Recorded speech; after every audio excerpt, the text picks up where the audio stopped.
Aqui no Rio teve jogo do Flamengo domingo, aí a gente fica assim. Esqueci que era hoje. Bom, são 17h30, então, o horário marcado para darmos início a essa sessão. Prazer, eu me chamo Rúbia, sou doutoranda aqui do PPGC da FURB e vou estar dando suporte para a professora e doutora Daniela, tá fazendo a moderação desta sessão. Como todos os artigos têm as apresentações por meio do YouTube, foram enviados os links, todas as apresentações serão feitas pelos vídeos enviados, ok? São 8 minutos para apresentação, mais ou menos 15 minutos para debate, certo? Eu passo a palavra para a doutora Daniela estar comandando, então. Obrigada, querida. Assim, todo mundo prefere mesmo pelo vídeo, porque se alguém, normalmente a gente prefere, né? Mas se alguém tiver alguma preferência diferente, a gente conversa, a gente vê que se encaixa aqui. É um prazer estar aqui com vocês hoje. Eu sou professora da Universidade Federal Fluminense, trabalho com esses temas relacionados à diversidade, inclusão. Tem uma pegada quali, por isso eu fiquei muito feliz de estar numa sessão bem quant, porque eu acho que tem várias coisas assim que agregam, né? Eu acho que assim, a Rúbia já falou, né, um pouquinho da nossa dinâmica. Os vídeos têm em torno de 8 minutos, então fica tranquilo ver os vídeos, né?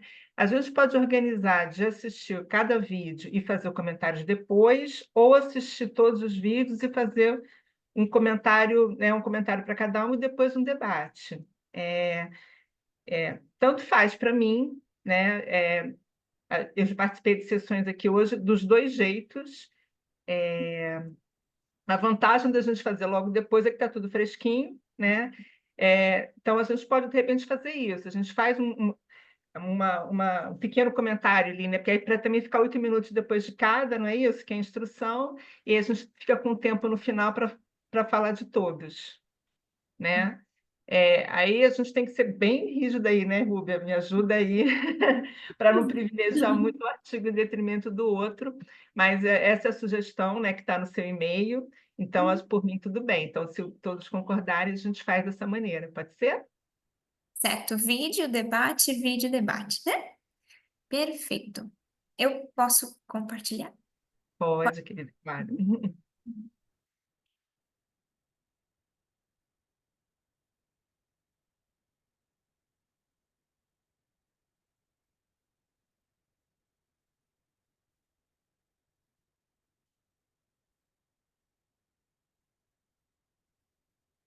Nosso artigo na tela. Panorama do TCC.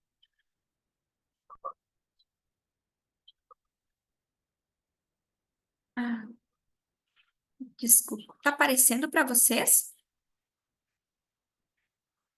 Parou de apareceu e sumiu.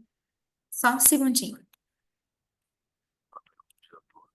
Eu acho que Jackson já estava prevendo que você ia ter a questão da voz aí para o jogo.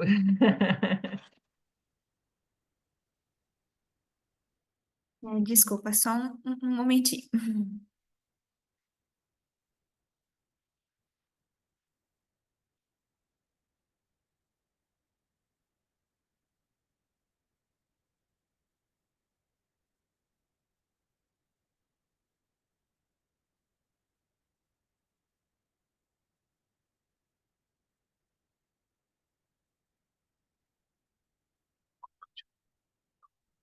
Panorama do trabalho.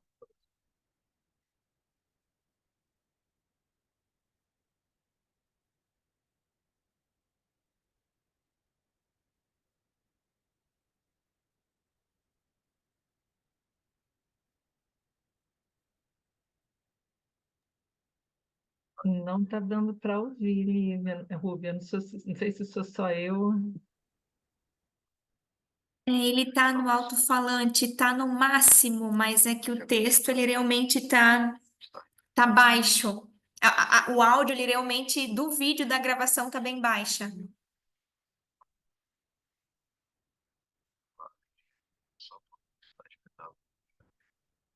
Mexe, administração para TEAD, administração da FRJ, doutor em administração pelo Instituto PA de administração, também no UFRJ.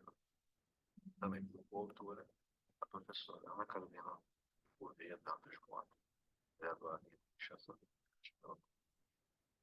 mestre em ciências contábeis na FAC. Também doutora em direito na FOP, na Universidade Federal. Entendeu? Nosso artigo, ele tem uma introdução da pesquisa, tá?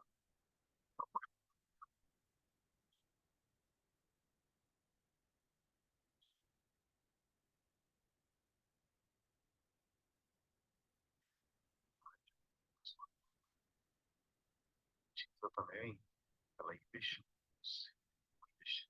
uma discriminação contra perceber no mercado de trabalho.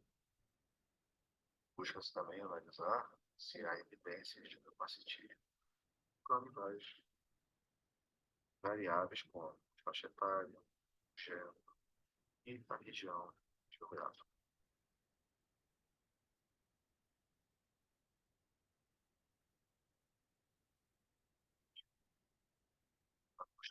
Identificar as diferenças sem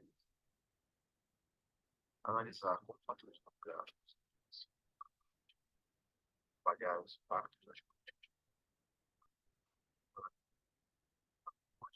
para a política social, igualdade. Desculpa interromper, mas não está dando para ouvir quase nada, assim. Não sei se as pessoas já viram o vídeo, se de repente não vale a pena, apesar do Jackson estar sem voz, fazer algum comentário. Não, então, eu tô vendo aqui no vídeo direto do YouTube e tá com a voz mais alta do que tá rodando aqui. Para a efetividade e a adesão das empresas ainda apresentam alguns desafios. Também acerca da necessidade de acessibilidade e inclusão, tendo em vista que isto é essencial. Não, mas aqui para mim ele tá. Acho que esses esforços eles visam modernizar e remover e promover a igualdade de direitos da O meu som ele tá 100%. Será que não se compartilhar não é melhor? Se quiseres tentar, talvez, porque aqui ele tá tudo no máximo. Eu vou parar de compartilhar aqui, talvez, não sei se o teu computador talvez tenha uma capacidade de som melhor, né? Ou maior. O vídeo que está no site do SEMEAD, ele está com som bem baixinho mesmo, né? E aí, quando a gente ouve direto do site, está bem baixinho, mas dá para ouvir. Aí agora ficou um pouquinho mais baixo do que está, então ficou bem difícil, mas já estava, mas no site está bem baixinho também. Não sei se foi alguma coisa quando o vídeo subiu para o site, alguma coisa assim, mas o vídeo ficou baixo mesmo lá. Rubia, por acaso tu habilitou aquela opção de Share Sound da Sim, aba? sim. Uhum. Ah, então. É para fazer o compartilhamento do som também, né? É isso. Mas ele tá habilitado, mas mesmo assim. Bom, não sei se o grupo viu o vídeo, se a gente continua baixinho tentando ouvir, ou se o Jackson prefere fazer algum comentário, porque aí fica. Deixa até o autor se manifestar, porque você também está sem voz, e o que for o caso, a gente segue aqui.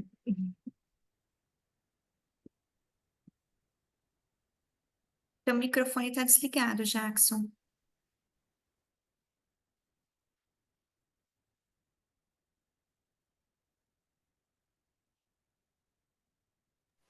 Pronto, Jackson.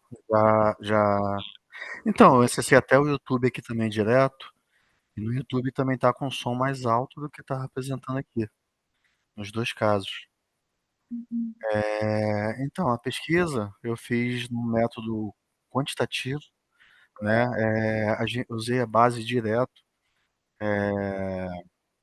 do IBGE e também da RAIS.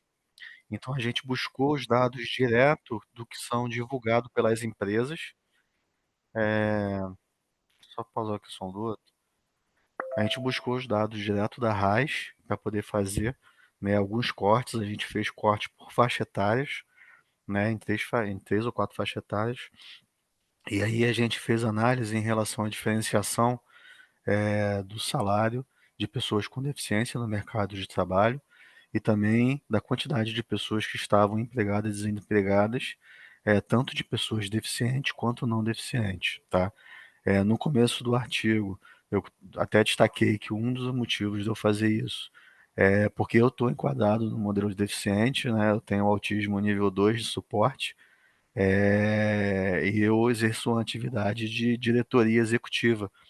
Então, dificilmente, foi o que levou até a divulgação a escrita do artigo, da pesquisa, dificilmente você vê uma pessoa com deficiência, ainda mais, né, uma pessoa não atípica, em cargos de liderança. Então, a pesquisa ela foi motivada muito no sentido de pesquisar e verificar como que os deficientes estavam inseridos dentro do mercado de trabalho. Será que havia algum tipo de diferenciação, de capacitismo, né? Mesmo com todos os programas sociais existentes? Será que os programas sociais são efetivos, né, realmente para poder fazer uma inserção ou simplesmente para poder cumprir a legislação? Então, no artigo a gente destacou algumas legislações, né, sobre como começou esses movimentos sociais que deram origem, né, às diversas legislações aí em apoio às pessoas deficientes, e também quais são alguns das tecnologias assistivas existentes que podem contribuir também para a inserção no mercado de trabalho das pessoas com deficiência. E a gente, dentro da pesquisa quantitativa, a gente conseguiu chegar em números que realmente evidenciaram que nas diversas faixas, né, tanto ocorriam diferenciações de remuneração para pessoas deficientes e pessoas não deficientes, mesmo dentro das mesmas atividades, das mesmas funções, quanto a taxa de pessoas deficientes desempregadas era muito maior realmente do que as pessoas não deficientes. E na pesquisa a gente descobriu alguns pontos bem interessantes, como, por exemplo, o nível de pessoas analfabetas, o percentual de pessoas com deficientes é altíssimo, né, entre as pessoas analfabetas. Então, isso levou até um ponto de discussão dentro do artigo como um ponto a ser observado, né, em novas pesquisas e novos artigos, justamente se o processo de inserção de pessoas com deficiência, inclusive nas áreas educacionais, nas escolas, elas realmente estão sendo efetivas, né, já que o nível de analfabetismo é muito grande no Brasil e dentre os analfabetos, grande parte, realmente um percentual muito grande, mais de 30% são pessoas deficientes. Um outro ponto também que o artigo até destacou, que na pesquisa que a gente fez, foi destacado, é que 7 em cada 10 pessoas que se encontram numa situação, vamos dizer, miserável, né, que foi considerada, né, para título da pesquisa, são pessoas com deficiência, né? Então, o artigo ele trouxe essas visões, né? Então tem ali os quadros comparativos, eh, que trazem uma visão até um pouco mais detalhada em termos de números, né? A gente procurou realmente trabalhar os dados de forma quantitativa, porque os outros coautores, né, eles têm uma especialidade também, tanto em pesquisas qualitativas, quanto também pesquisas quantitativas, né? Então a gente procurou trazer em números, tendo em vista que a maioria dos artigos e, desculpa, e pesquisas na área, eles são muito voltados para o qualitativo, né? A gente observou que houve muitos progressos de instituições na criação de implementação de políticas, né, mas que ainda não foram suficientes para sanar ainda essas dificuldades, né? É, e também um outro objetivo que o artigo buscou foi fomentar aí a visibilidade pelas empresas em relação a como que está esse processo de inclusão, em termos de números, né? E que esse processo de inclusão, ele realmente ele pode contribuir a trazer benefícios financeiros, né? Significativos, tanto para o ambiente corporativo, e até não só financeiros, mas também como educacionais, né? E de inserção. Tanto para o ambiente corporativo quanto para as pessoas, né? Porque isso promove aí, de certa forma, a igualdade social e tem um impacto significativo aí em políticas de recursos humanos. Acho que eu consegui resumir um pouquinho aqui do que tratou o contexto da pesquisa, tá? Desculpa aí se não ficou tão alto, mas a voz ainda tá voltando. Tá ótimo, Jackson. Espero que você não tenha gasto toda a sua voz, né, para poder a gente poder fazer a provocação e poder ouvir um pouquinho do autor ali, né, Tá bom. além do que está no texto. Então, assim, vamos respeitar os 8 minutos, tá, Rubi? Fique tranquila. Eu tenho assim, uma provocação, na verdade, um comentário que eu vou querer ouvir de você e de outros autores, né? É, essa abordagem quant, eu acho que tem uma contribuição muito interessante na nossa área, porque a gente, às vezes, por mais incrível que pareça, tem uma negação de que existe um preconceito. Você está falando de PCD, mas os outros trabalhos estão falando em questões de raça, gênero, né? E quando a gente mostra, né, o número ali, olha, não dá muito para negar que a gente tem uma questão numérica, senão parece que é impressão, você está trazendo ali os dados objetivos. Aí eu fiquei com algumas curiosidades, né? Eu, como tenho essa pegada quali, fiquei pensando nos desdobramentos qualis que são possíveis dali.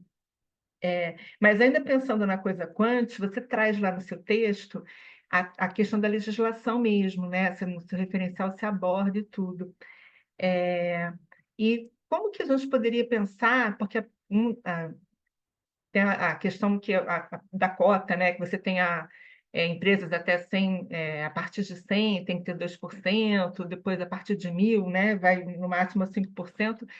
Se quando você pegou o dado mais agregado, né? Você tem como fazer, você pensa em fazer isso, considerando o porte das empresas, porque quando você coloca ali o salário, você tem um dado fechado ou isso é possível ver por porte de empresa? Não, então, é possível, eu tenho o dado geral da RAIS, tá? São milhões de registros, só que eu, na verdade, unifiquei os dados, porque senão ia ficar um material Uhum. realmente de análise muito grande. Tanto que o autor, né, e o meu orientador no mestrado, ele é de estatística, né? Então foi uma sugestão. E por quê? Porque foi uma sugestão? Porque eles estão justamente querendo que eu desenvolva ainda mais o tema a nível de doutorado, para poder abranger, né? Tendo em vista que ficaram várias brechas aí que podem ser desenvolvidas aí algumas teses, né? Inclusive voltado também para a questão educacional, né? Então, realmente existe a possibilidade. Eu já tenho, inclusive, os dados. Se eu tiver que levar isso para um nível, né, de pesquisa mais detalhada, então é possível, sim. E assim, você também fala ali não, você coloca um número, né? Acho que a gente tem lá 18 milhões de pessoas com algum grau de deficiência e tal. Quando a gente olha assim para a população, né, de um modo geral, e para esse contingente que tem acesso ao mercado de trabalho ou que está com alguma escolaridade, porque fica muito gritante no seu trabalho que quando a gente corta para o analfabetismo, é muito maior, né? As diferenças ali, fica meio gritante ali. Você pensa em fazer uma comparação, pensando na inserção, né, de PCDs, dado que a gente tem lá 18% da população, quanto que isso representa nas empresas? Você tem alguma uma ideia de fazer isso ou não? Sim, sim, também tem. Por quê que a gente também tem essa possibilidade de estar desenvolvendo aí?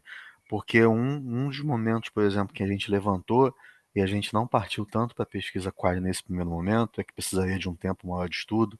Então, talvez desenvolver isso para uma tese de doutorado seria mais recomendado, porque em alguns casos, até em algumas pesquisas iniciais, conforme eu falei, assim, eu já atuei como diretor de 3 empresas.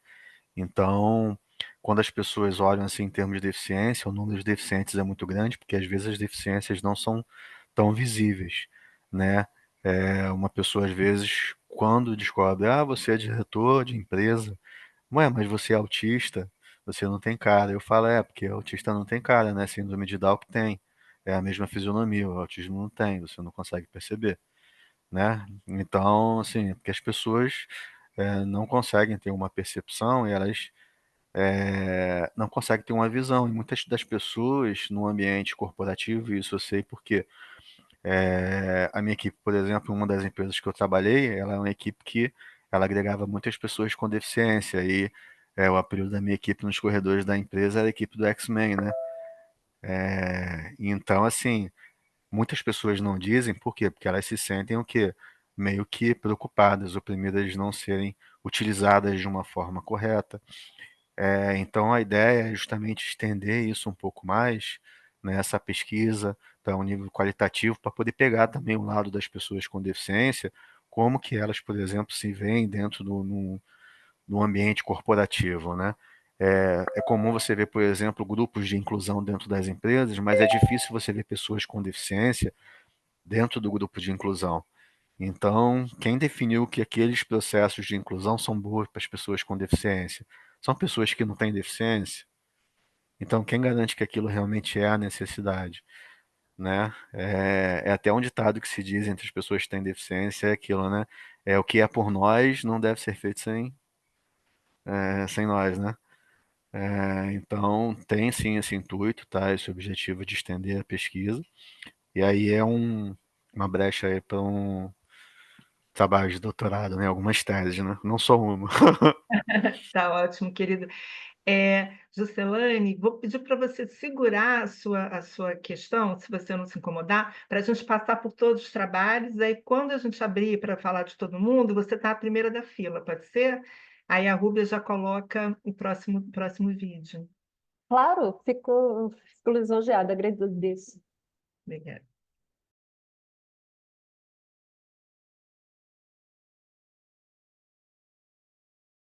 Olá, meu nome é Lívia Bandeira, sou discente do programa de pós-graduação em administração da UFESA e estou aqui para falar um pouco do trabalho intitulado Discriminação Salarial por Gênero e Raça, um estudo entre os administradores do Brasil, escrito por mim, minha colega Camila Karen Pedrosa, os professores Alexandro Prado e a professora Liana Nobre, da Universidade Federal Rural de Semiárido. Desde a década de 60, autores como Frederick McGuire já argumentavam que as organizações elas têm obrigações para além de suas responsabilidades econômicas e legais. E durante a pandemia do Covid-19, a sigla ESG, Ambiental, Social e Governança, ela ganhou destaque em um contexto de crise que expôs as vulnerabilidades econômicas e sociais e também as preocupações ambientais. Isso despertou uma reflexão sobre como as empresas elas podem atuar para mitigar os desequilíbrios nesses sistemas, né, econômico, social e ambiental. Na perspectiva social, nesse aspecto social, esse conceito ele está diretamente ligado com os direitos humanos e a busca da equidade, né? O Fórum Mundial de Economia, desde 2006, ele publica o Global Gender Gap Index, que é uma classificação que ela avalia as disparidades de gênero entre os países, onde as primeiras colocações são dos países que apresentam uma maior igualdade de gênero, e o Brasil, desde 2014, ela vem caindo de posição, né? Mostrando que estamos cada vez mais longe de uma igualdade de gênero. Tem como objetivo verificar a existência da discriminação salarial no mercado de trabalho dos administradores no Brasil através da metodologia de Oshaka-Blinder. A escolha pelo mercado de trabalho dos administradores se deu pela sua abrangência, que vai desde de cargos operacionais até estratégicos. O referencial teórico é dividido em 3 partes. A primeira referente a aspectos do ESG. A segunda parte ela traz os principais modelos teóricos de discriminação e a última é composta por estudos relacionados. Quanto à metodologia, a utilizada foi a decomposição de Oshaka-Blinder, que visa quantificar e analisar as disparidades salariais com base no gênero e na raça, em relação ao universo e à amostra. Os dados utilizados foram os microdados da Relação Anual de Informações Sociais, o RAIS, referentes ao ano de 2022, e o filtro utilizado foi através do CBO, com o código 252105, que é referente aos administradores. Bom, os resultados. A tabela 1 ela é referente à estatística descritiva. O RAIS ele só disponibiliza 2 classificações em relação à raça, que é branco e não brancos, e a questão de gênero, homem ou mulher. Em geral, né, a média é de 39 anos para esses administradores, 96% deles possuem ensino superior e 74% eles atuam no setor de serviços. A remuneração média ela possui uma grande variação, com um desvio médio elevado, indicando uma alta dispersão salarial entre os administradores. A tabela 2 ela traz a frequência dos dados analisados, que quanto à raça, 49,02% dos administradores são brancos e 50,98% são classificados como não brancos. Quanto ao gênero, 57,23% são mulheres e 42,77% são homens. E a partir da comparação entre os grupos e variáveis, é possível verificar a parte explicada e não explicada dos componentes e a sua significância. A parte explicada, ela refere-se à diferença entre grupos, que pode ser atribuídas a variáveis específicas, né, como idade, tempo de emprego, nível de escolaridade, setor de atuação. E, por outro lado, né, a parte não explicada, ela representa a parcela da diferença que não pode ser explicada por essas variáveis, né, associadas a fatores como a discriminação.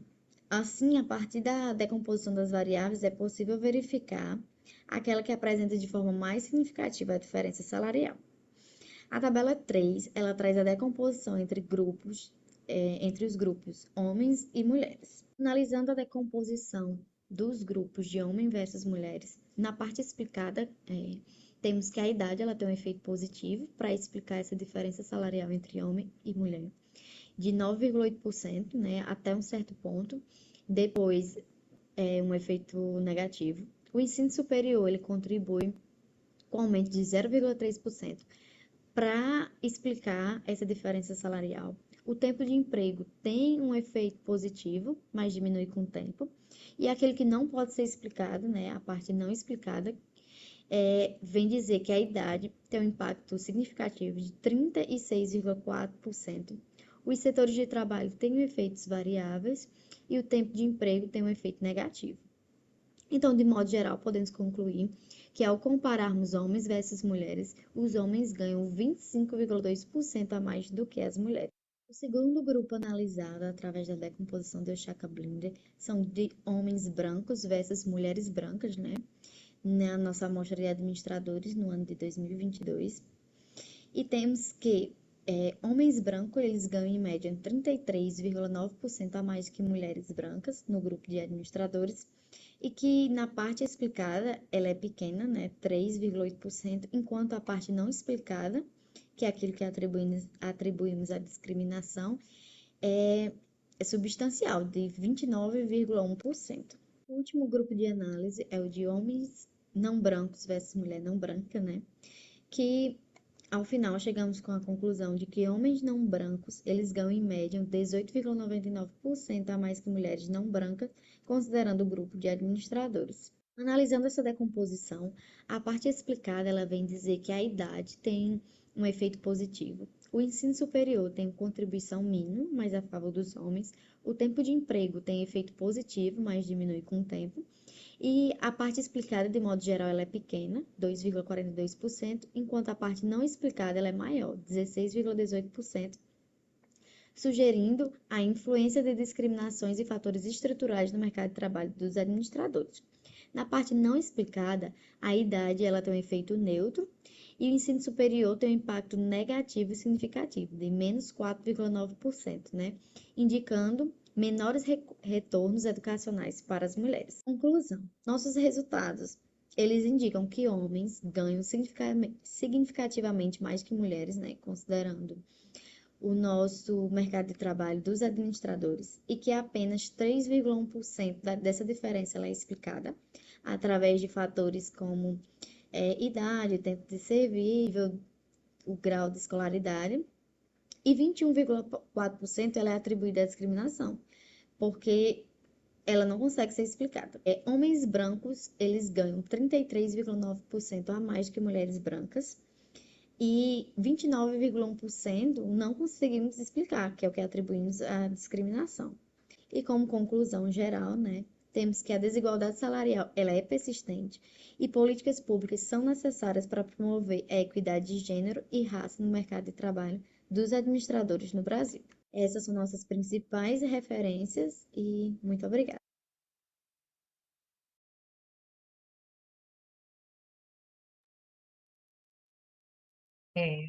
Nívia, Parabéns pelo trabalho. Achei seu trabalho extremamente interessante. Estão me ouvindo direitinho? Sim. É. Então, eu tenho dois comentários assim para fazer nesses 8 minutinhos, depois a gente abre, né, para todo mundo ali no final.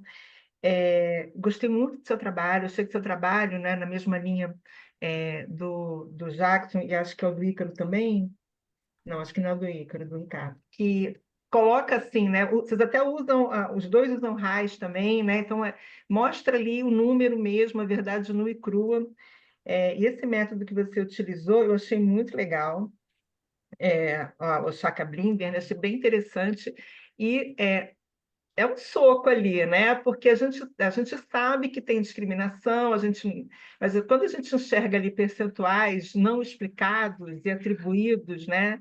Então, assim, isso eu achei muito interessante. Eu acho que o seu trabalho ele tem um potencial assim, de ser utilizado mesmo como referência, assim, porque a gente tem utilizado bastante nessa linha de desigualdade, a gente quer mostrar, né? Você sempre, quando você começa a construir um trabalho, você quer mostrar números que mostram disparidades e tal. Eu acho que o seu trabalho tem uma contribuição muito interessante nesse sentido. Então, a minha primeira assim, pergunta para você, dessa parte aí não explicada, algum de seus resultados te surpreenderam muito, assim? O que chamou mais a sua atenção? Porque assim, a gente já imagina o que vai encontrar ali, né? Você tem uma ideia, uma suposição, e você vai checar na sua pesquisa. Mas alguma coisa te surpreendeu muito? Não, assim, pelos estudos anteriores, né, eu vi que alguns mercados de trabalho, tipo os engenheiros, principalmente os da agrícola, né, engenheiros agrícolas, são que tem um percentual maior. Eu esperava encontrar um percentual bem alto, mas não tanto. De contadores também, ele é bem, bem significativo, mas eu não esperava tanto. Eu fiquei até um pouco surpresa, de fato. Outra curiosidade assim, que eu fiquei, porque assim, a gente tem trabalhado bastante nesses aspectos, né, de desigualdade, né, étnicas, raciais, gênero e tal, com a questão da interseccionalidade, que é uma sobreposição de opressões, né? Então, eu entender que o lugar que a mulher negra está é diferente do lugar de mulher e não branca. Tem várias sobreposições de opressão ali que levam para um lugar diferente. Eu fiquei pensando, e até queria assim, te provocar, como que no seu trabalho, ou um desdobramento do seu trabalho, poderia considerar isso? Quando você compara homem e mulher, entendi perfeitamente, né? Branco e branco, homem não branco, mulher não branca, ok. Mas se eu for pegar de um modo geral e entender essas sobreposições aí de opressão, tem como trabalhar seguindo esse método? Teria que ser um outro caminho? Você já pensou nisso? Se eu considerar mulheres brancas e mulheres negras, se há essa. Aí não seria nem comparar mulher branca com mulher negra, né? Quando a gente fala nos estudos de desigualdade, e a gente usa esse termo da interseccionalidade, a gente entende que a mulher negra, ela está, ou se a mulher tiver uma mulher negra lésbica ou PCD, ela está num outro nível de opressões. Então, ela está num lugar que ela vai ter outras diferenças e vai sofrer discriminações a mais ali, né? Se é que é possível. Como tratar isso? Esse método permite? Assim, o que limita um pouco a gente é a base de dados, que é o RAIS, né? Eu não sei se no RAIS, eu acho que ele vai ter questões de deficiência, por exemplo.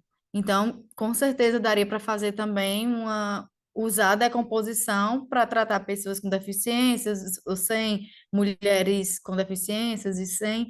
É uma coisa bastante seria viável, se dentro da RAIS tivesse essas informações, né? Que foi a base que a gente utilizou. Porque o que limita muito até a questão da raça, né? Lá, até 2022, por exemplo, só vai ter brancos e não brancos, né? Eu não tenho como nem dizer se indígenas ou os demais, eles sofrem uma discriminação maior ou menor.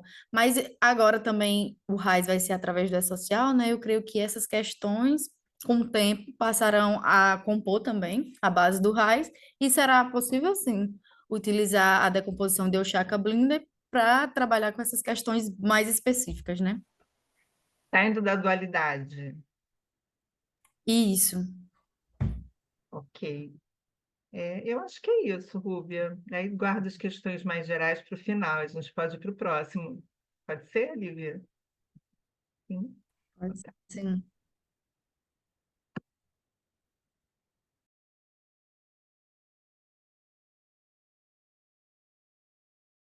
Olá, meu nome é Ricardo Teodoro e eu vou apresentar para vocês o trabalho sobre inclusão de gênero e étnica em ambiente de trabalho, práticas das cooperativas de crédito brasileiras.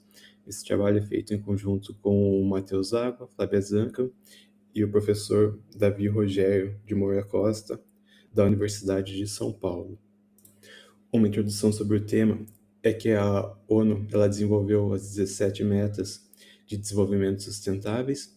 Dessas metas, existiam 3 direcionadas à redução de desigualdades. A 5, que é sobre igualdade de gênero. A 8, que é sobre trabalho decente e crescimento econômico. E a 10, que é redução de desigualdades.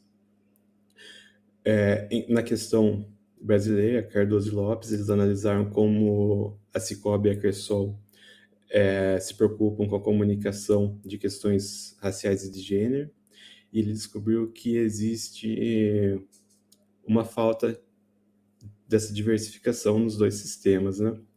Dizem, inclusive, que os bancos, que são organizações mais convencionais, tratam mais dessa questão de representação. Então, o objetivo desse trabalho foi verificar se as cooperativas de crédito brasileiras estão sendo mais inclusivas em termos de gênero e raça em questão dos seus empregados. Isso com o passar do tempo, inclusive para verificar se elas estão indo de acordo com as metas da ONU. A metodologia, os dados utilizados foram os dados da RAIS, que são do Ministério do Trabalho, de 2010 a 2022. Essa base de dados possui dados de todos os trabalhadores brasileiros, de todas as empresas. Nós não conseguimos identificar a qual cooperativa pertence ao trabalhador, nós só sabemos que esse trabalhador é de uma cooperativa de crédito. Para isso, nós filtramos a natureza jurídica da cooperativa, nós também analisamos os bancos privados para comparar os dados, né? Nós filtramos por atividade econômica, que são atividades financeiras. Nós também dividimos os cargos em 3 grupos, que são de suporte, que são cargos não relacionados aos objetivos das firmas, cargos operacionais que são relacionados aos objetivos da firma e cargos estratégicos, que são posições executivas de tomada de decisão.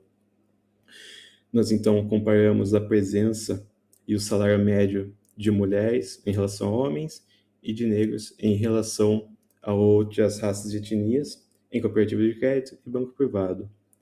Nessa apresentação, eu não vou comentar tanto sobre como isso funciona em bancos privados, por questão de tempo, mas eu vou comentar um pouco rapidamente. E também verificamos a presença de mulheres nas boards de cooperativas de crédito com os bancos, a partir de dados do Banco Central. Nós não temos informações sobre a raça e etnia, nós sabemos se é homem ou mulher. Enfim, aqui está uma tabela de resumo da porcentagem da participação de mulheres e pessoas negras. Com o passar do tempo, a gente vê que em 2010 apenas 57% eram mulheres, e em 2022 61%, sempre foi a maior parte. Em questão de pessoas negras, nós temos que só 9% eram em 2010, mas isso dobrou em 2022. Teve um crescimento aqui, mas ainda é uma menor parte. Aqui nós vemos essa separação da porcentagem de mulheres separadas por cargos. Nós vemos que, apesar de mulheres serem a maioria, sempre tem sido a maioria, elas estão mais presentes em cargos de suporte, depois operacional e só depois em estratégico, sendo 52% e recentemente. O mesmo gráfico, mas para a porcentagem de pessoas negras, nós vemos também que a maior parte se concentra em cargos de suporte, depois em operacional e depois em estratégico. Em estratégico, chega a apenas 14%. Estratégicos são os cargos de tomada de decisão. Aqui nós vemos a diferença salarial entre homens e mulheres, vemos que homens recebem salários mais altos, em média, do que mulheres em todos os grupos de cargo e em todos os períodos de tempo. Também vemos que essa diferença não aparenta estar diminuindo.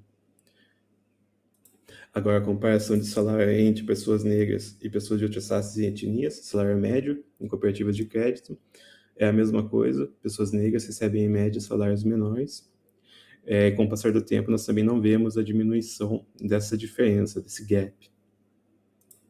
Aqui, então, nós temos a presença de mulheres no conselho das cooperativas de crédito, e nós vemos que vai de 26% em conselho fiscal, em diretoria executiva é 21%, comitê de auditoria 20% e mesa de diretores 16%, enquanto nos bancos privados é menor, é 20% em conselho fiscal, 15% na diretoria, 18% na editoria e 13% na mesa de diretores. Voltando um pouco aqui nos gráficos, apesar dos bancos privados pagarem salários mais altos, tanto para as pessoas negras quanto para outras raças e etnias, a diferença entre eles acaba sendo maior. Mas em compensação não, porque não compensa nada, mas a participação acaba sendo mais alta também. Aqui, conclusão, como resultado, nós observamos que em questão de inclusividade em contratação de minorias está tendo um progresso, mas como nós vimos, é um progresso devagar. Pessoas negras em cargos de estratégicos, né, cargos executivos, só 13%, ainda é muito pouco, então é um crescimento devagar, e nós também vemos que a diferença salarial existe e não parece estar diminuindo com o passar do tempo.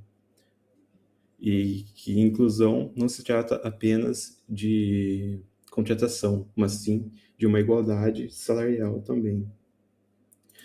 Aqui são as nossas referências usadas no trabalho. Desculpa se eu falei um pouco rápido, foi pela questão de tempo mesmo. Caso tenha alguma dúvida, queiram conversar, aqui são nossos e-mails de contato, fiquem à vontade para a gente conversar. Obrigado pela atenção.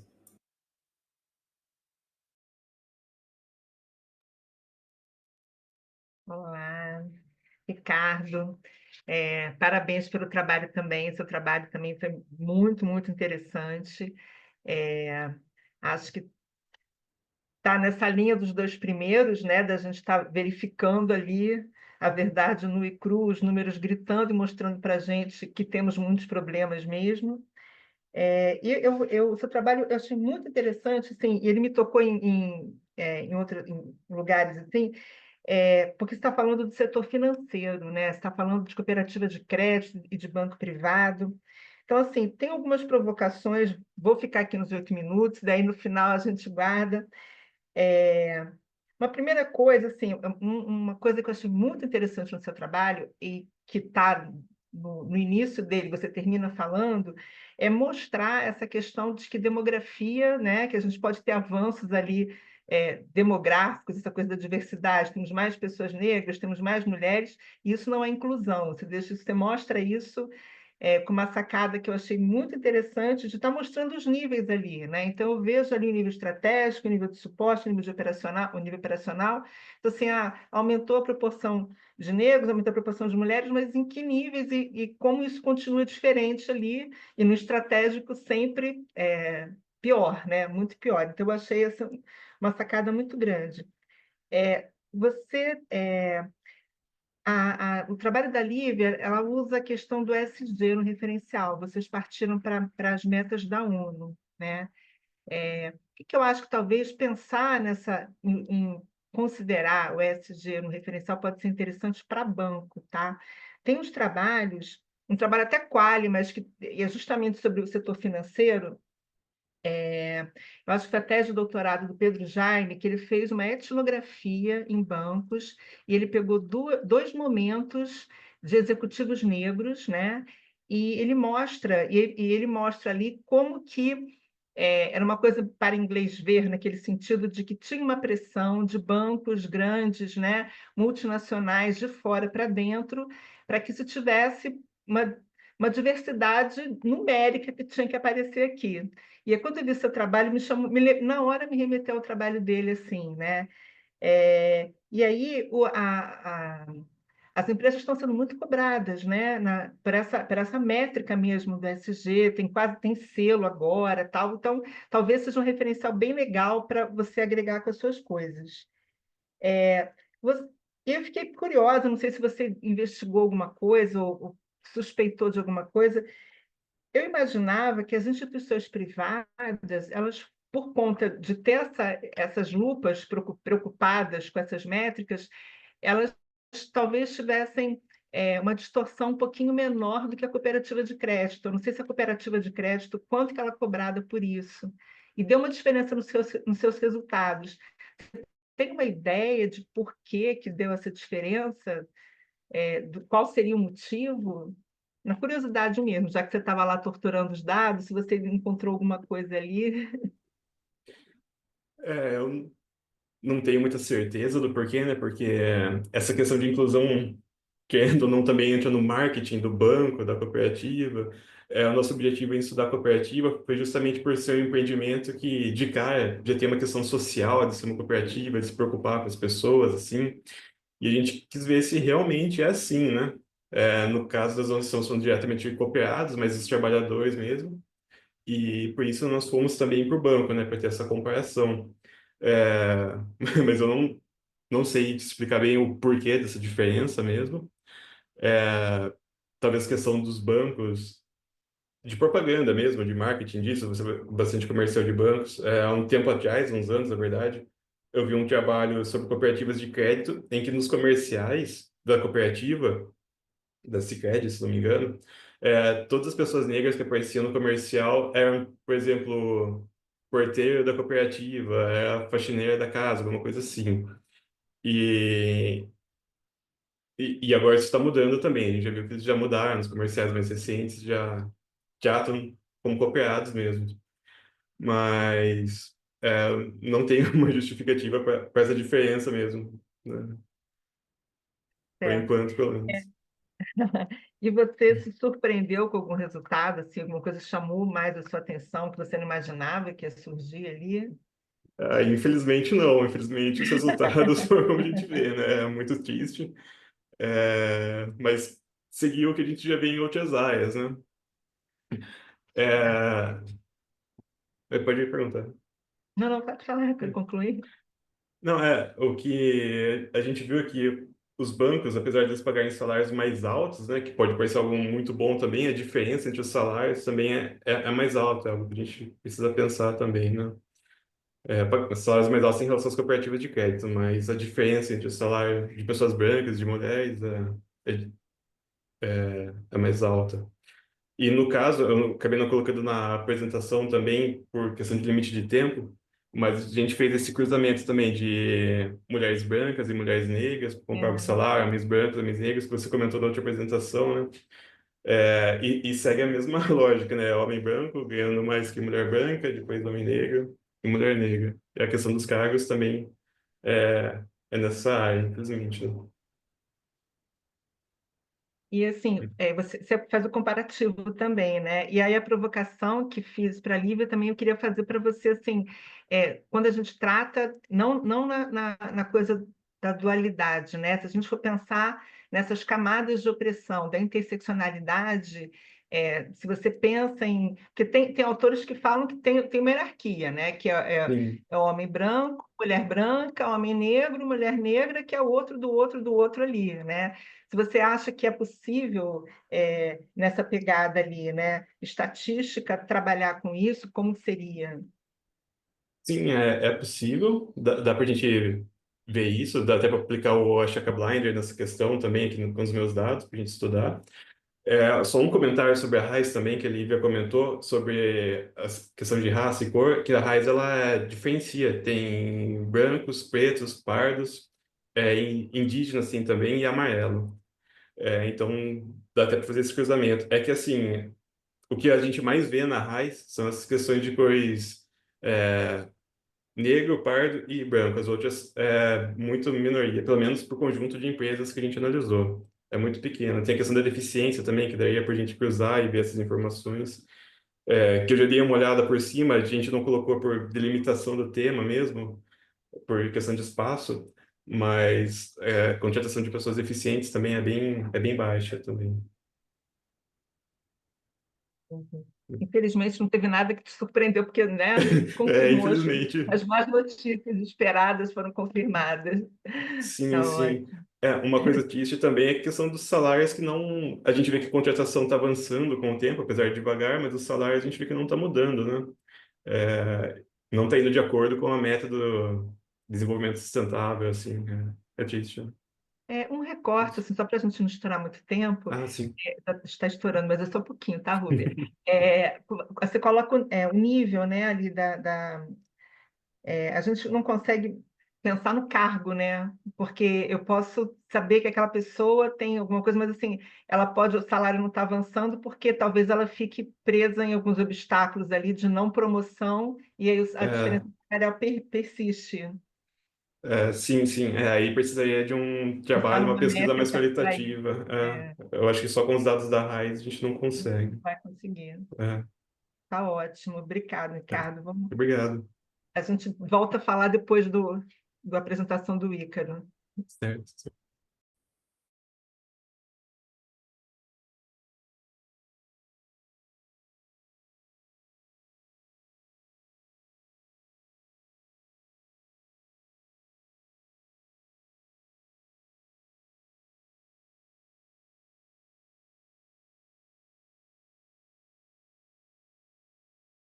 Boa tarde a todos. Digo boa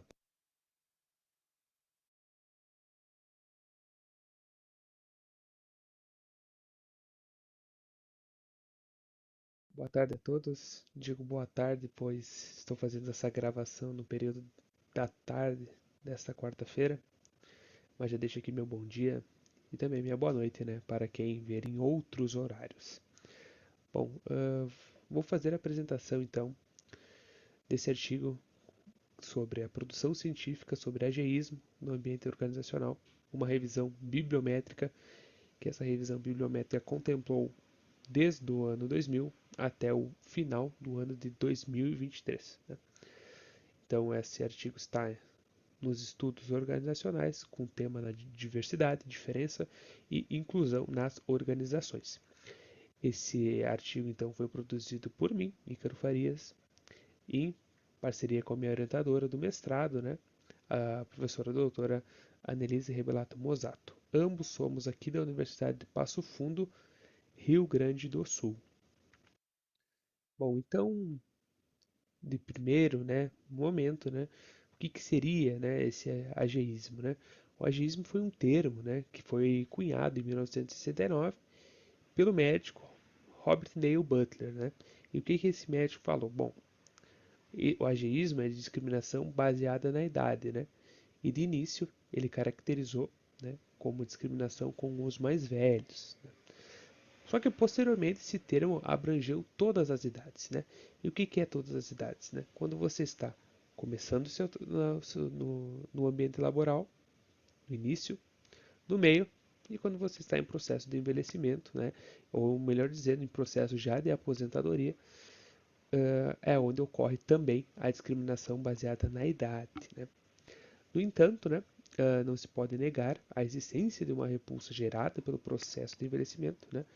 O envelhecer como sinônimo de se tornar impotente e incapaz, e isso conduziu a que esse termo seja direcionado a pessoas mais velhas. O que a gente encontra na literatura é que existem mais artigos que são destinados às pessoas mais velhas, né? A discriminação etária das pessoas mais velhas. Entretanto, sim, há pesquisas também, né, que podem ter diferentes enfoques, né? Algumas sendo direcionadas a todos os grupos etários, a outras a um grupo etário específico, né? Podendo ser aos mais jovens ou aos com mais idade.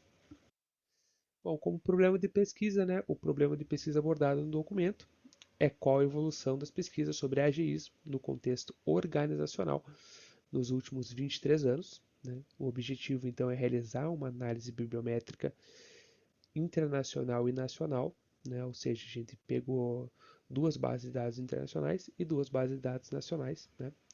Sobre ageísmo nas organizações, visando compreender o desenvolvimento desse tema ao longo do tempo e também identificar lacunas e pesquisas, né, a serem exploradas. No nosso referencial teórico, então, a gente traz alguns tópicos em destaque, né, que a gente caracteriza como uns tópicos em destaque, né, que a pesquisa destaca a relevância de considerar o ageísmo como uma realidade presente e não distante, incentivando estudos que abordem essa temática de forma aprofundada.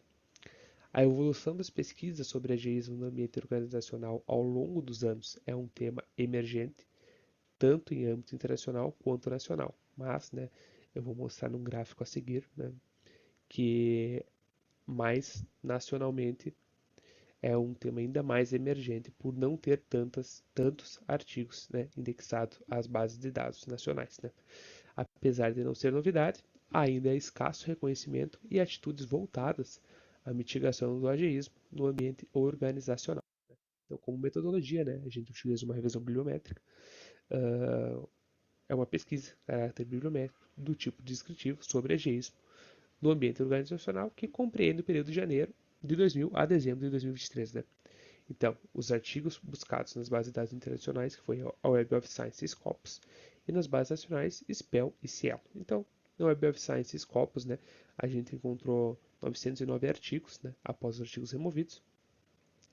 Já na Cielo e na SPEL, a gente teve uma máxima de 30 artigos para análise, né, depois de remover um por duplicado.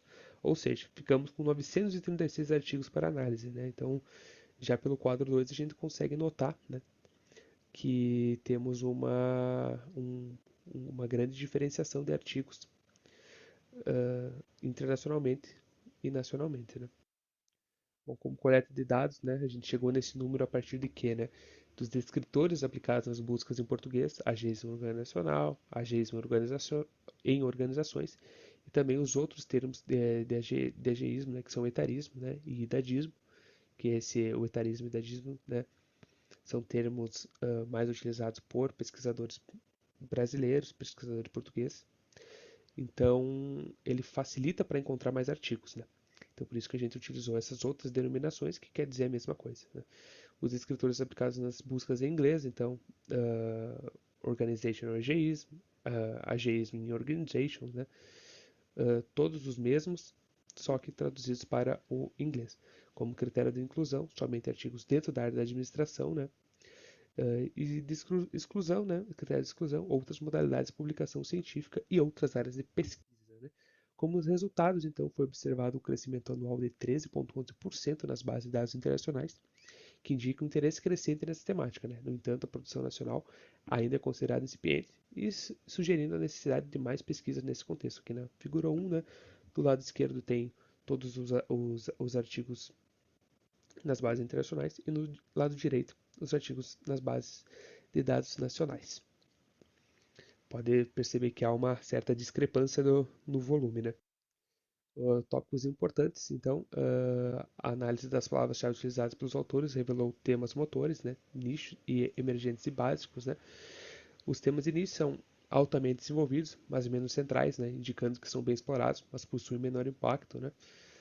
Os temas motores são tanto desenvolvidos quanto centrais, sugerindo que são bem pesquisados e críticos para a área de estudo.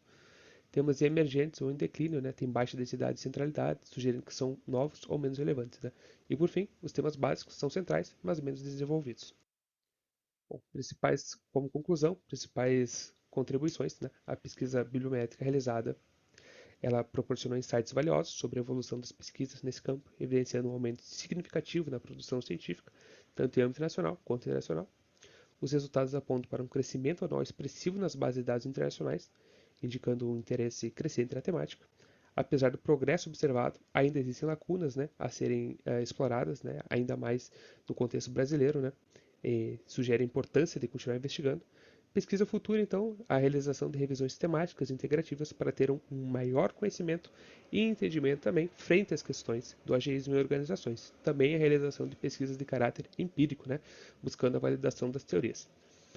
Aqui são as referências bibliográficas utilizadas durante a apresentação e o meu muito obrigado.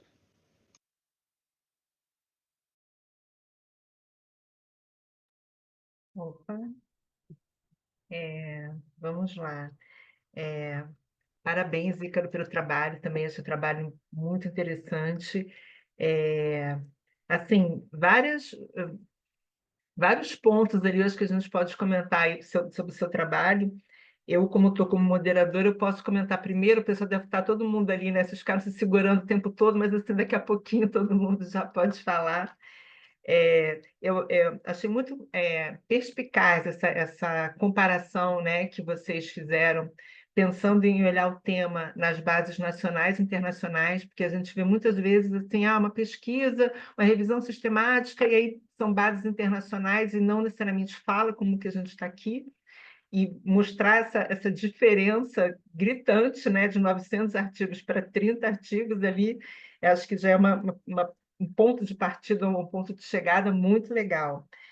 E aí, várias coisas assim me chamaram a atenção no seu trabalho, né? Primeiro, assim, eu tinha essa impressão que a gente tem falado mais sobre ageísmo, etarismo, até temas assim, pesquisas falando a mulher mais velha, né, a mulher na menopausa, tal, de uma forma muito mais recente.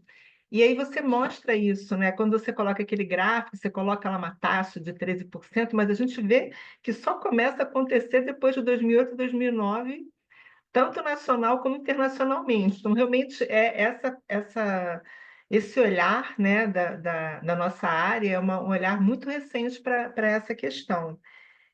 Então, acho que esse já é um primeiro ponto ali muito interessante para a gente estar olhando.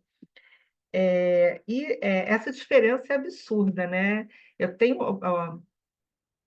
alguns alunos que trabalham um pouquinho com essa questão de idade, né, de etarismo, e você não consegue coisas na nossa área. E você mostrou, ficou bem interessante, porque aí você vai buscar em sociologia, psicologia social, psicologia, alguma coisa que fale sobre essas questões, porque a gente mesmo está falando muito recentemente.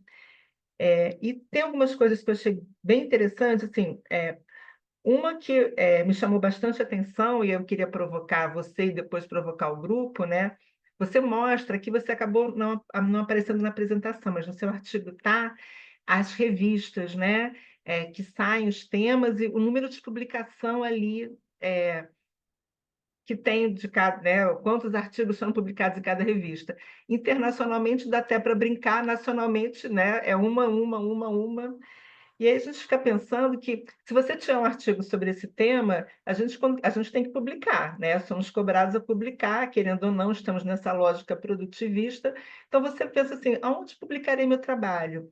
E aí, se você não publica, se você não tiver um mínimo de incentivo ou de achar que seu trabalho vai entrar, às vezes, de repente, você até de repente não faz aquele trabalho, não sei, é um desincentivo, né? Já que você tem que publicar, vou dar uma costuradinha no meu trabalho para ir para tal lado, porque para tal lado eu consigo publicar em tal revista.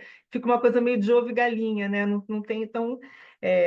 eu não sei se você identificou nas revistas, nas nacionais, eu acho que não pelo número, mas nas internacionais, se tem lá aquelas edições especiais, né, que possam ter incentivado o tema ou não, se você encontrou alguma coisa assim, né?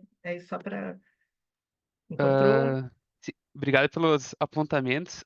Então, na realidade, esse é um termo que ele surge na área médica, né? Então, ele é um termo já que é recente para a área médica, e depois ele é explorado em outras áreas, psicologia, sociologia, e aí vem a área da administração, que a gente está pesquisando nos últimos anos, né? Como a gente pode ver no gráfico ali que eu trago, né, na apresentação.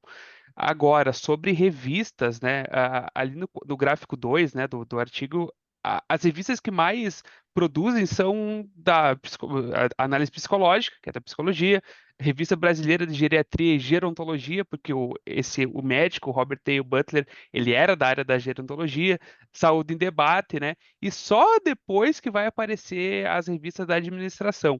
Então, não tem edições especiais. Entretanto, o Caderno Zebap agora abriu uma edição especial até julho de 2025 para tratar exclusivamente de etarismo e ageísmo, né?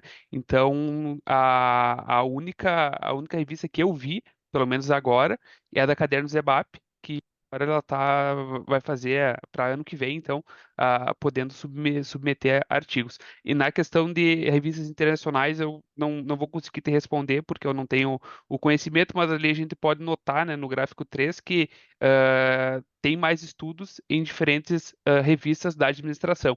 Até porque eu procurei nichar, né, na área de organizações, né? Obrigada.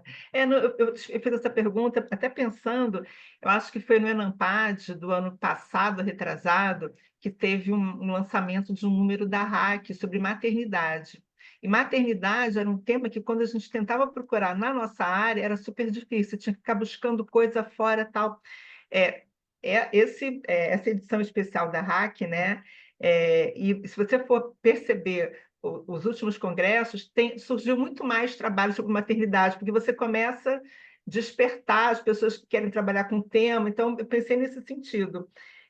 Mas, assim, aí uma última provocação para a gente não estourar. Tem algumas autoras, né, brasileiras que estão trabalhando com a questão da mulher, o etarismo feminino, né, e colocando questões como, sei lá, o tabu da menopausa, o tabu do envelhecimento, essas diferenças do homem e mulher. Eu sei que etarismo é etarismo, mas você pensa em desdobrar essa pesquisa, fazer mais específica, você encontrou... É porque, na verdade, estava buscando os artigos, né? Mas chamou a Sim. atenção para você alguma diferença em relação a gênero? Não, assim, a gente fez essa revisão bibliométrica para ela servir também como base para a dissertação, por causa que eu trabalho, um dos fenômenos que eu trago na minha dissertação é o etarismo e o outro é sentido do trabalho. Então, Ah, vai ser uma pesquisa empírica, obviamente, que vai tratar da diferenciação de gênero entre o homem e a mulher acima de 45 anos, que é a partir de 45 anos a OMS caracteriza como início do processo de envelhecimento no mercado de trabalho. E assim a gente vai conseguir traçar esse panorama entre gêneros para a gente ter uma visão mais abrangente dessas questões, né? nossa, que legal, né? Vamos ficar aguardando aí o desdobramento do seu trabalho. Muito interessante mesmo. Ótimo. Não sei, acho que a gente podia, não sei se Ícaro quer falar mais alguma coisa, mas a gente podia abrir para que a nossa audiência possa falar.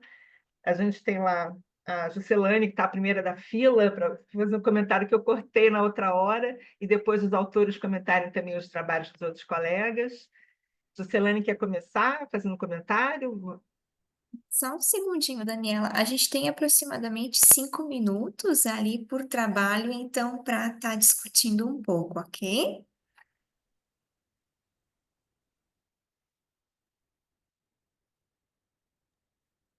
Juscelane? Oi, tudo bem? Eu não percebi que eu já podia falar, perdão. Eu vou tentar ser muito breve por causa do tempo e tudo mais, mas algumas coisas de observação. Hoje eu tenho bastante associação com empresas também, estudos administrativos. E aí o que eu percebo, essa questão do primeiro ativo. A gente tem um cenário, sim, eu até trocaria a pergunta particularmente, porque a questão do capacitismo eu acho que sempre existiu, isso é uma coisa pontual na vida de todos nós. E eu digo todos nós porque, por exemplo, na minha atuação como professora, eu percebo isso com uma certa gravidade. Em 17 anos de docência, eu trabalhei única e exclusivamente com 2 cadeirantes, uma pessoa com TDAH grave, uma pessoa com dislexia, né? E foi só isso. E aí o que que acontece? A gente percebe que, na verdade, a sociedade como um todo não está preparada para lidar, e isso é uma questão cultural. Até acredito que isso seja fruto do tipo de educação social e de permanência de comportamento que a gente tem. E, infelizmente, eu vejo o colega, o Jackson, como um grande ponto fora da curva, porque, em tese, ele está dentro do que algumas empresas que eu conheço particularmente, elas chamam de necessidades especiais invisíveis, porque você consegue realizar atividades sem ninguém adaptar o espaço para você. Inclusive, conheço empresas que fazem o processo de seleção pautado nisso, porque eles não querem adaptar nem mesmo os seus prédios, mesmo que isso seja uma questão legal. É muito forte. E também percebo, não sei se isso corresponde às empresas que você participou e tudo mais, que as áreas de tecnologia da informação são sempre muito mais abertas do que as outras organizações, os outros segmentos do mercado. Porque comércio, isso é absurdo, a parte de serviços também é baixíssimo, serviços administrativos, dificilmente você vai ter aí uma acessibilidade no sentido de só tocar. E o processo educacional também é no Brasil como um todo, independente da gente estar trabalhando da escola pública ou escola privada, extremamente problemáticas no sentido de integração. Então, acredito que até seria mais interessante, não é que é mais interessante, seu estudo é muito incrível, mas seria muito pontual a gente ver que tipo de dano que a gente faz para a sociedade com essa estrutura de separação, né? E aí, se vocês me permitirem, eu falar tudo de uma vez só, daí os autores podem pontuar, porque Pode ir no em trabalho, frente. no trabalho 2, eu vou agradecer, porque o meu trabalho de doutorado ele está meio nessa linha, então você já me trouxe várias ideias. Obrigada. E, assim, você chegou nos 14%, mas eu acredito que você podia, eu acredito, talvez, que o teu mestrado, né? De repente, você poderia trabalhar aí com a possibilidade de apresentar qual que é o impacto dessa diferença salarial. Porque, para mim, é muito crítico uma situação que um país onde, estatisticamente, você tenha 50% dos lares comandados por mulheres, comandos de famílias feitos por mulheres, e as mulheres ganharem infinitamente menos que os homens. E eu falo infinitamente porque você conseguiu levantar aí nos 14% dentro da área de administração, que para mim era desconhecido. Só que a gente tem um dado geral de 23% de diferença salarial entre homens e mulheres. E que pode chegar até 70%, dependendo do segmento e da profissão. Então, assim, as próximas gerações serão profundamente afetadas por uma questão que é, ao meu ver, profundamente pautada em comportamentos sociais que são levados para as dinâmicas empresariais e para as tomadas de decisão e encontram muito apoio político, né, em várias frentes. No trabalho 3, no terceiro trabalho, eu achei incrível, e aí eu só queria perguntar o seguinte, você conseguiu ver essa associação monetária com a questão também do empreendedorismo?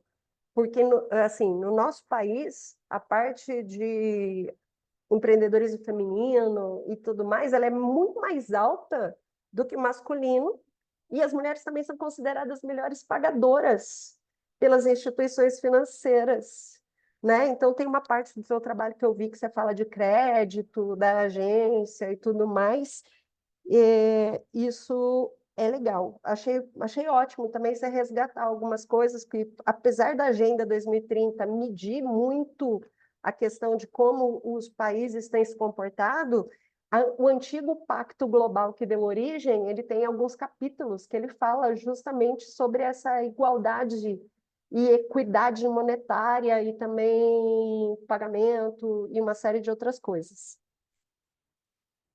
E minha última observação, eu peço até desculpas, né, porque eu acabei me empolgando muito aqui. Obrigado por isso.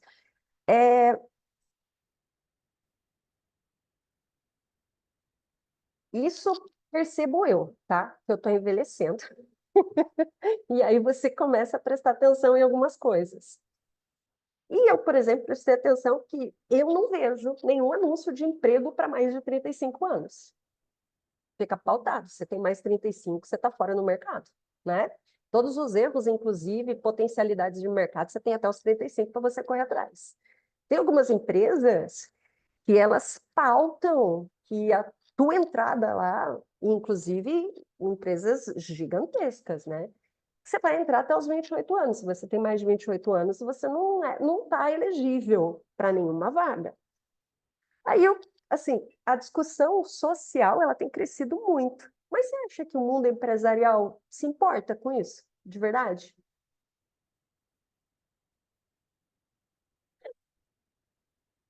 É muito complexo. É meio que uma provocação e também, né? Quem sabe? A gente pode falar é, sobre isso mais à frente. Eu acho que aqui, com certeza, a gente conseguiria desmembrar mais ou menos uns 10 novos estudos aí a partir do que vocês falaram. E aí eu queria É, agradecer muito, gente, por isso, por essa oportunidade de aprendizado. Viu? nossa, Juscelane, ótimos comentários aí, ótimas provocações. Eu acho que a gente pode, os autores podem responder na ordem mesmo, né? Seguir a ordem, Jackson, Lívia, Ricardo e o Ícaro.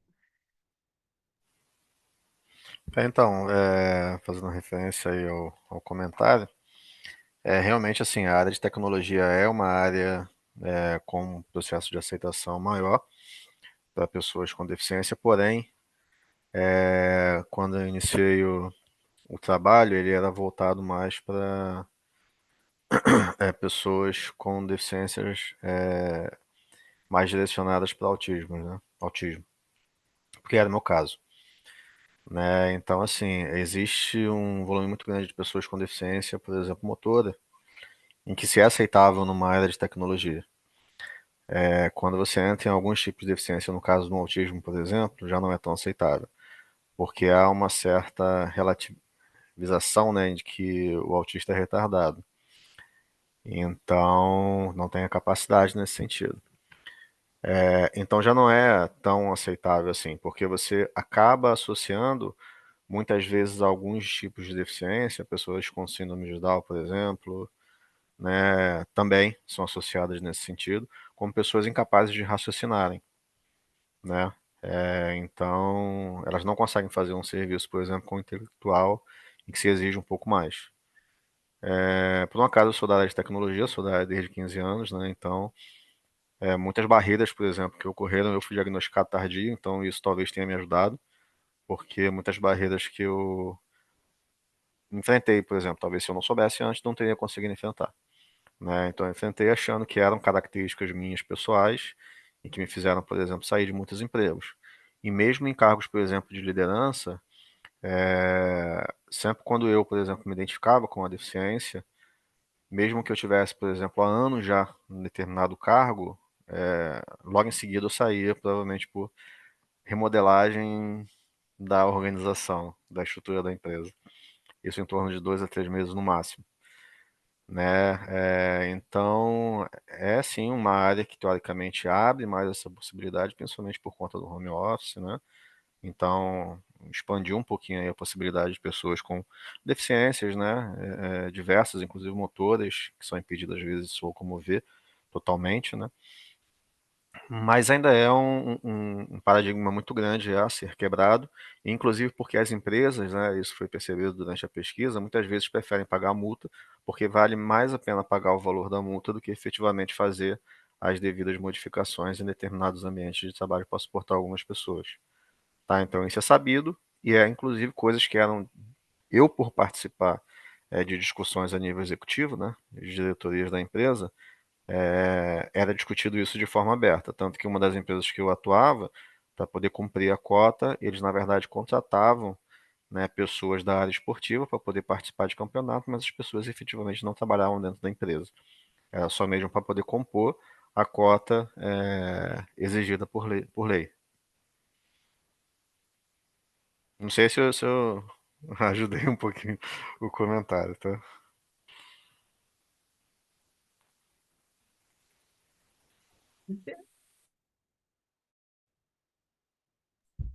Agora foi. Eu tô aqui bem pensativa, né? Porque todos os temas faz assim um boom na cabeça da gente, tanto da deficiência, a discriminação, o do etarismo, né? Mas eu super concordo com o que ela fala e dessa importância dos impactos para gerações futuras, né? Porque com certeza tem um impacto muito grande e como ela falou, né, que quase 50% dos chefes de família são mulheres, né? E ainda há uma grande diferença de salário, porque você pega um salário de 3, 4 mil. 20% disso é uma parcela significativa, né? E que muitas, às vezes, né, são elas também que cuidam dos filhos, que têm que prover. Então, eu acho bem interessante o estudo dessas pautas e também em outras profissões também, né? Como eu disse, para mim foi bem espantoso o dos engenheiros, apesar de considerar que é uma classe, eu acho que de maioria de homens, né? A discriminação entre eles é maior, mas eu acho bem interessante esse tipo de estudo com outros mercados, né? Com outros profissionais também.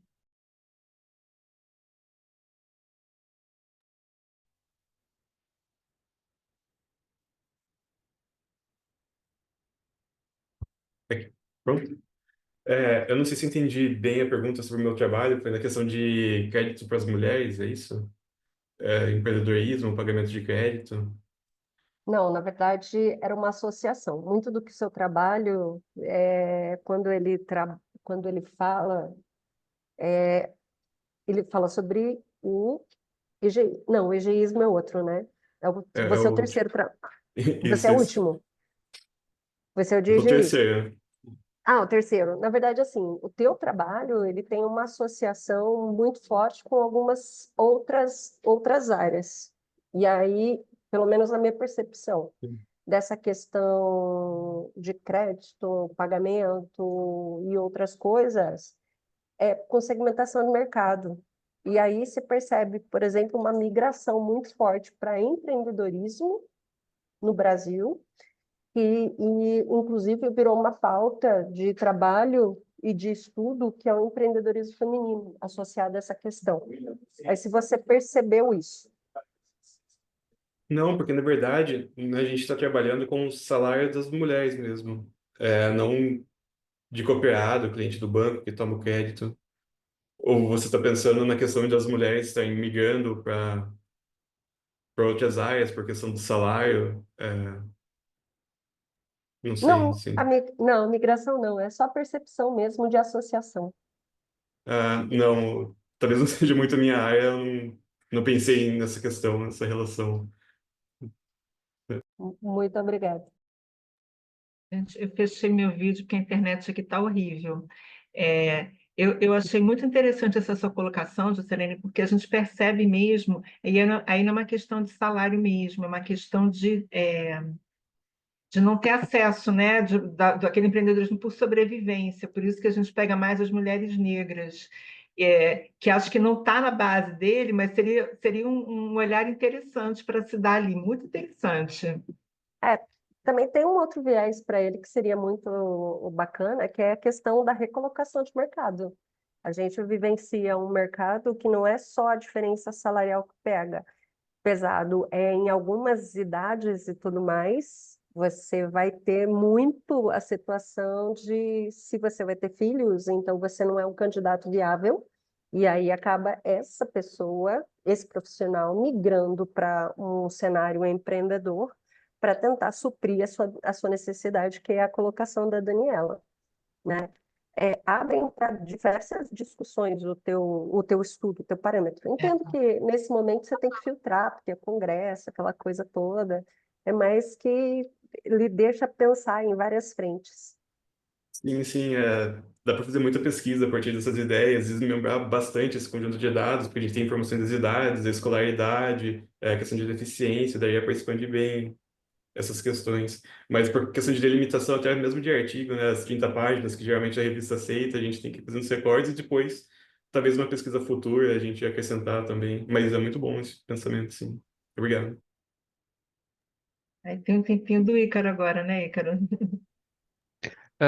Sabe, Juscelene, quando tu fala dessa dificuldade das organizações não quererem contratar pessoas acima de 35 anos, eu fico pensando, né?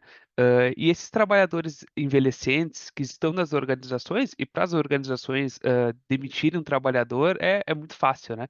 Como é que eles vão estar realocados no ambiente de trabalho, né? Então a gente entende que esse trabalhador envelhecente ele sofre uma precarização, né? E muitas vezes ele tem que se reinventar. E se reinventar como, né? como que se reinventa depois de uma certa idade, né?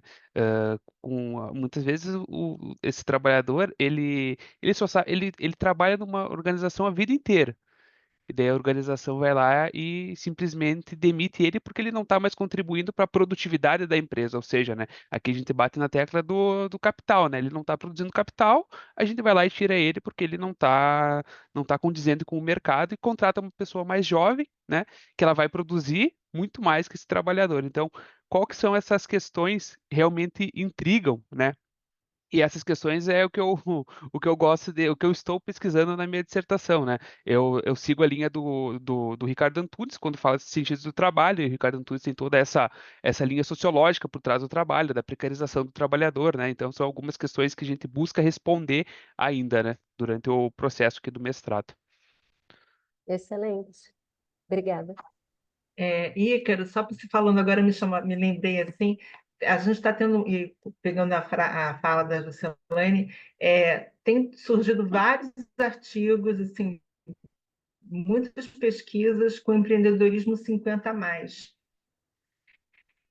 que é justamente esse povo que estava, justamente não, né? Mas tem uma que estava ali em empresa e aí sai, né? É demitida, e não acho não necessariamente que produz menos, mas eu posso contratar mais barato, talvez, né? Então vou ter um retorno maior naquela pessoa, e essa Isso. pessoa não se recoloca mais ou não se recoloca naquele nível que ela estava antes.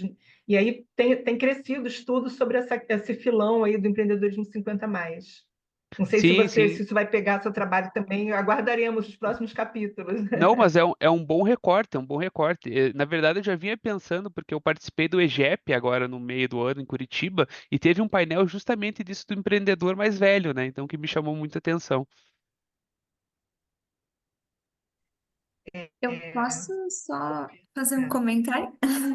Bom, eu cheguei acho que foi a Daniela que travou, né? Eu cheguei a fazer a leitura do trabalho de vocês e, na verdade, eu sou da área contábil, então meu mestrado é contabilidade, meu doutorado também estou fazendo.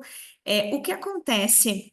Na leitura do trabalho de vocês, eu vejo que vocês trazem muito forte essa questão homem, mulher no ambiente organizacional, e eu vejo que esses temas, eles são muito pertinentes, né? A questão da deficiência, eu nunca tinha parado, na verdade, para ler um trabalho e como ele contribui para a gente. Por mais que às vezes a organização ela não tenha tanto acesso a isso, mas eu vejo que o trabalho, a pesquisa, ela traz uma contribuição muito grande para a literatura, inclusive, porque as empresas, as pessoas, elas precisam trabalhar, e do outro lado a gente tem empresas fornecendo oportunidades, digamos assim, por mais que às vezes quando você faz o processo seletivo, tem uma pergunta lá, já passei por isso, inclusive, você pensa em ter filhos?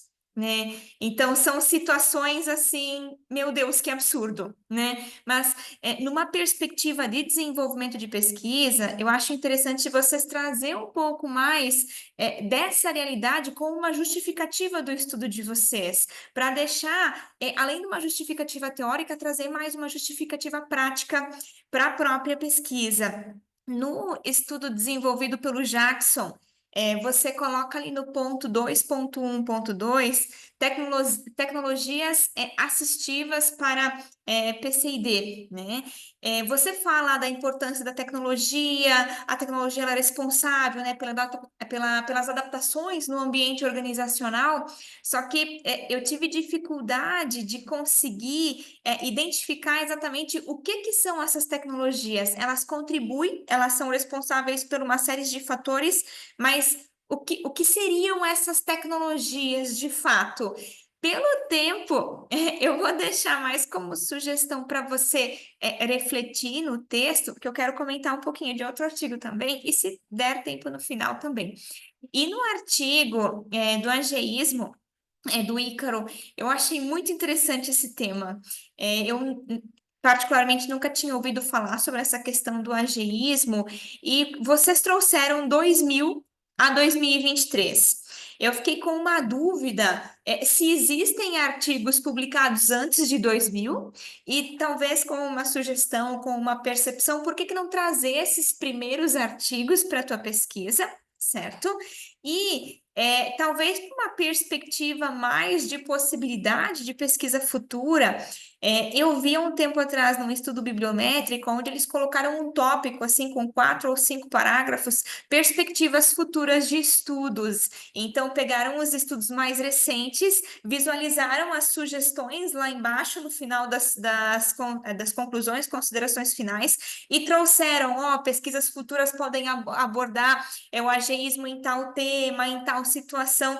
Eu acho que isso é muito legal para quem lê o teu artigo se inspirar também para pesquisas futuras. Então, deixo como sugestão ali.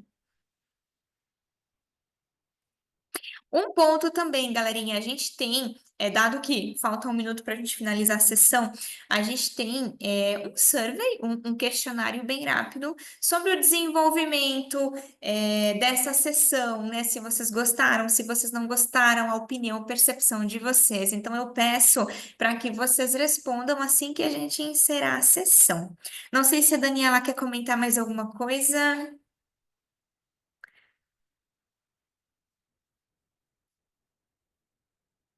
Não estamos te ouvindo, Daniela. Teu microfone está fechado.